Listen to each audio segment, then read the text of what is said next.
आपने सुना होगा कि जब बारिश होती है तो पानी आता है और जब ज़्यादा बारिश होती है तो ज़्यादा पानी आता है।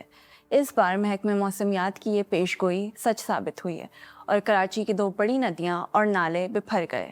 ये मनाजिर इन्हीं नदियों के हैं जिन्हें बहुत से लोगों ने पहले कभी इस हालत में नहीं देखा।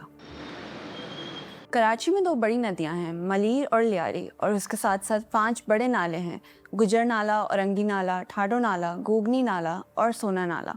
ये पूरा नेटवर्क 650 छोटे नालों के साथ मिलकर शहर का पानी समंदर तक लेकर जाता है। लेकिन 9 सितंबर की बारिश के बाद मलीर नदी का पानी 12 फीट तक जा पहुंचा है और ठाडो डैम में भी 4.5 फीट ओवरफ्लो रिकॉर्ड हुआ है।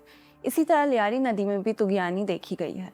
नतीजा ये निकला कि शहर के कई नशेबी इलाके ज़ेरे आब हैं। अब जो कुछ हुआ इसमें बारिश को इल्ज़ाम देना दुरुस्त नहीं है, क्योंकि असल मसला बारिश नहीं बल्कि हम हैं। ये पूरा दरिया बह रहा है। नालों पर कब्जे, बेहंगम तामीरात और कचरा, ये सब इन कुदरती रास्तों को बंद कर देता है।